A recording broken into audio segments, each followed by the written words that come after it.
overreactions post-trade deadline. And at number 1, Sabres disaster. So this one's stemming from a little bit of the guy they traded and Dylan Cozens, but also what they didn't do. And the Sabres, it feels like for years now, they've been, okay, this is our year. Okay, no, next year's our year. No, it's actually next year after that. Like, you look at also the history of who they've drafted, and you look at, obviously, Rasmus Dahlin. That was a huge transition in the organization, first overall. And then you go fast forward a couple years later, and you get Owen Power, first overall. It still hasn't worked out. Owen Power, through a couple seasons, he's had some Sabres fans frustrated with him in terms of his lack of physicality for his size, and then physical nature, I would say, just in terms of being aggressive with the puck. But you also see his offensive ability. I think his offense is clear. His defense maybe needs to get better, but for a guy that's in his early 20s still, I'm always patient for a defenseman to fully develop into their mid to late 20s. And then you see that defensive game, you see that overall two-way game. Of course, there's the outliers of guys that are just studs out the gate, whether it's a Cale Makar, or you look at guys that are just defensively responsible out of either junior or wherever they played before the National Hockey League, and then you see those strengths. Like, I think one guy that's really shown as at a young age that he's just really responsible defensively, and I'll get into it, is Amiro Heiskanen in Dallas. But for Buffalo, they've really seen these guys start fresh and have to take some time to develop. Like, I think now you could say Rasmus Dahlin overall is a stud defenseman, one of the best defensemen in the league. You couldn't say that for a few years. A few years, Sabres fans were giving up on him, wanting something else, like saying he's too one-dimensional, saying he's not going to be that guy, and now he is that guy, right? Like 4 or 5 years later, he is that guy. You need to be patient with Owen Power. Bowen Byram is also looking, I would say he's going to be a great defenseman. He's looking like he's developing quite nicely. And you know what? It's funny because the overreaction is the Sabres disaster. I'm talking a lot of positive here in terms of what's to come for Buffalo, but it hasn't come yet. So I do want to go kind of into the conversation of Dylan Cozens. And I do think that there's something pretty clear when like the NHL, major networks in Canada and USA are all tweeting about this guy. So if you guys didn't see it, Dylan Cozens, 3 points in 3 games since being acquired by the Ottawa Senators. He is lighting it up.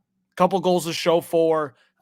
Last night, as I'm recording, specifically, he scores a huge goal, top left corner, widen the gap in the scoring.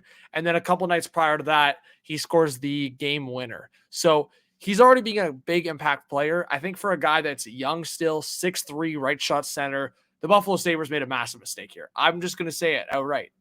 To me, this is an overreaction because we don't know what Josh Norris is going to become, and Buffalo's had to change things up. But it is 100%, I think, a valid overreaction. You could call the Buffalo Sabres a disaster for years now. There's so many different perspectives I would go into. Kevin Adams' asset management is a frustration point for me because I think when you look at some trades that have worked out really nicely, you got to give him his flowers. Like, I was high on the Bowen Byram for Casey Mittelstadt trade day one. When they acquired Bowen Byram for Colorado, I thought Colorado mishandled the Bowen Byram situation. And honestly, based on the trades they just made at trade deadline, trading Mittelstadt a second and a bigger package to get Charlie Coyle, and then on top of that, trading Callum Ritchie, one of the best prospects, in my opinion, of the game, to get a pending UFA and Brock Nelson, you could argue that Colorado has worse asset management right now. But Buffalo, I mean, they've had their struggles. And trading Dylan Cozens when his value is rock bottom for Josh Norris, who's been injury-riddled throughout his career. Dylan Cozens also is 2 years younger. He's almost 2 years younger. And he's played 100 more games around there. It might be a few games off of that, but around 100 games more. He's 2 years younger. What does that tell you? It tells you that Josh Norris has missed a lot of games. It tells you that Dylan Cozens has a lot more growing to do. He has a lot more development to do. You could argue Josh Norris is right into his prime. Where Dylan Cozens, I think on any team, you would understand that this guy has developing to do. And I also think that's the other problem in Buffalo. The disaster here is the double-edged sword, right? In my opinion, in a seller's market that it was, you should be trading your rentals, you should be trading your veterans to get good prospects, get good draft capital, get good assets back. They didn't do that. They re-signed Jason Zucker. They didn't trade anyone out, frankly, outside of that Dylan Cozens, Josh Norris trade. And that's a problem. I think it is an absolute disaster that you are in a situation where you're asking too much from your young guys that you feel like you need veterans. And then the veterans that you do have that end up performing really well, you don't flip them in a seller's market. Look what the Islanders got for Brock Nelson.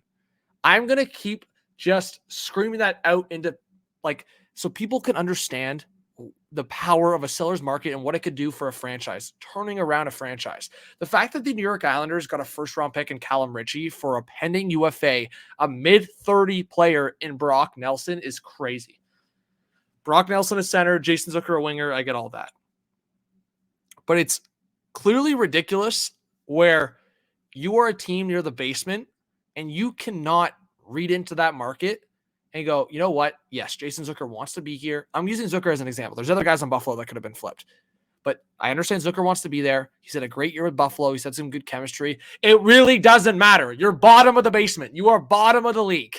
You could talk about all these pity parties and positive vibes and what to look at that's positive out of an organization that clearly hasn't seen any success in a while, hasn't seen playoffs in a long while, and has a very dark, negative behind the scenes locker room environment.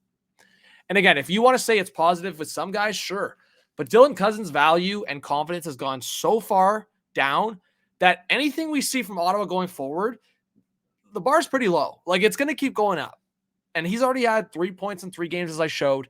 He's already a guy that is in a winning environment because Ottawa's been winning lately. And again, has Ottawa been in the playoffs? No. But you go into recent history, Ottawa's had a lot more success recently than Buffalo. Of course, you don't win a Stanley Cup. It doesn't really matter. Bottom to top, if you don't win the cup, you don't win the cup. But at the same time, Ottawa's gone to a conference final in the last decade. They've had playoff appearances. Buffalo has not. So Dylan Cozens looks at that too, and it just seems like it's a dark path ahead, where now he's on Ottawa, a team that's right in the race. They're in a wild card spot. They're only a handful or less of points back than Tampa. I just look at that situation and I go, okay, Ottawa, and this is my next one up, the overreaction is cup contenders. They are unreal right now. And again, cup contenders, that's an overreaction for sure. Do I think they're playoff contenders? I think they could upset someone first round. No doubt about it. I think they can. I think there's a couple factors here, though, to look at. I think Ottawa getting better goaltending in some games from Allmark. Allmark's a huge X factor for Ottawa. I think, and again, ironically, the fact that Ottawa has Allmark now, former Buffalo Sabres goalie Linus Allmark, it just speaks on what's happened here in Buffalo. So I'm kind of tying in number 1 and number 2 because they're very interconnected, and more recently with this Josh Norris, Dylan Cozens trade, you see really the flip side here of how a rebuild can get stretched out and how a rebuild finally comes to fruition. And that's what is happening in Ottawa, right? They've brought in veterans that, yes, the difference, want to be there, but also have a lot higher ceiling and guys that have been proven, right? Jason Zucker was on the 4th line on Nashville last year. His value wasn't high at all. Buffalo overpaid, gave him $5 million, in the open market. He's had a great year with more opportunity in Buffalo. So that's understandable. On the flip side, again, I'm using Ottawa as a comparison. They brought in a guy like Claude Giroux, who wants to be there, who has been a superstar on a team. And yes, he's at the latter parts of his career. But again, that ceiling, that playoff experience, there's so many more levels to a Claude Giroux. And I'm not trying to slight Jason Zucker, but it's the obvious example. You see Ottawa in the past few years, they have traded guys out. They have tried to seek the better balance. And I'll give them credit. Here's the thing. When Pierre Dorian was in there, the aggressiveness to go after, whether it was guys like Jacob Chikrin, DeBrincat, they have experimented. This is not a situation where they have traded for guys and then tried to just kind of hold on, right? DeBrincat, and I mean, at the end of the day, he wanted out. Chikrin probably got frustrated, but that was their decision to make. But again, they made trades to get assets back They didn't fool around. They didn't think, okay, these guys like it here, or you know what, we can figure it out. Skill trumps all. And again, I am with the skill above all, but at the same time, the balance. So was I a bit critical of, for Ottawa, them trading Chychrun and only getting Nick Jensen back as the main piece? I was a bit critical of that for sure. But at the same time, I said one key thing. If Ottawa can build around their roster in every other facet, and Nick Jensen, it's not really focused as the return for Chychrun, but more someone that can fit what they need. That's exactly what's happened here. Nick Jensen, right shot guy. He's improved his two-way game over the years in the National Hockey League. I remember back when he was with Detroit, his defensive mistakes were a conversation. It's a lot better since going through Washington and now his time with Ottawa. Ottawa's been one of the most underrated defensive groups in the league. Thomas Chabot, Nick Jensen, Zub, Sanderson. I cannot stop with the Sanderson hype because here's the thing. He's already matured at such a young age. Like I look at Jake Sanderson's player profile and it's actually kind of crazy. Like this is a guy that is 22 years old. He's only played just over 200 National Hockey League games, but he looks like the most seasoned defensive vet on the Ottawa Senators at times. Like Thomas Chabot, more offensive. Zub and Jensen sometimes can be limited. I think you could make a legit argument that Jake Sanderson is by far the most valuable defenseman on Ottawa. 22 years old. So again, going back to that conversation, outliers. Jake Sanderson's stepping into the National Hockey League as more of an overall two-way defenseman. And I think that's why, and again, I was also critical of Ottawa when they didn't take Jamie Drysdale at the time. Because I looked at it, I go, okay, well, they already have Thomas Chabot on the left side. They've been rumored to go after another left shot defenseman. And then, I mean, you fast forward, I looked kind of right for a little bit. I mean, when they had Chychrun, it was like, okay, well, you could have had Chabot and Chychrun and then Drysdale on the right side. But I completely eat my words. I completely take it all back because Sanderson's become one of the best overall young defensemen in the league. You could throw Thomas Harley in there. You could throw other conversations, but Ottawa's got that guy. And now they've built out their forward group with different kind of players, whether it's a disturber like Ridley Gregg, whether it's a great third line center in Shane Pinto. They've got different types of attack. And now they acquire this guy from Buffalo whose value was so low, and they solved two problems in one trade. They solved the problem of, hey, we have this Josh Norris contract that we kind of want to get rid of. He's been injury riddled, and we're going to wait till his value goes up a bit, and then we're going to trade him.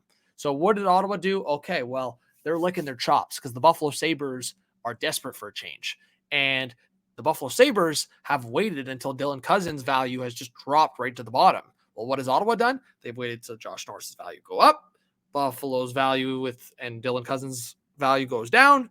And then they go, all right, let's make a trade. And Kevin Adams, I mean, he did allude to the fact that they were trying to make a trade with Vancouver. So Elias Pettersson would have went to Buffalo. It could have been like Bowen Byram, Dylan Cozens to Vancouver, other pieces involved. Clearly, it didn't come to fruition. But here's the thing. I have a problem with that on both sides because now it just looks like a disaster territory for both sides, where if they had made that trade, yeah, you know what? The Bowen Byram part is tough because his value is so high right now, and Buffalo actually should trade him this offseason. They should trade him before he gets an offer sheet. So there's so many levels here I could go with Buffalo and Ottawa. They're very interconnected, but in very different situations right now, where Buffalo's in the basement, probably getting another top 5 pick in the draft, where Ottawa has a legit chance to upset a team in the first round. And who knows, with how built they are, Brady Tkachuk, playoff performer, I think once he gets there, I think he's going to be. Again, I'm saying that, but we haven't seen it. He's going to be, in my opinion. And there's a lot of guys there that have those attributes. Like I said, the X factor is if Linus Ullmark can play like he's been playing lately, which is definitely better. He still had his off games the last few, but I think the overreaction, again, is valid here because if they get the good goaltending, they have everything else in place. I'm high on Ottawa.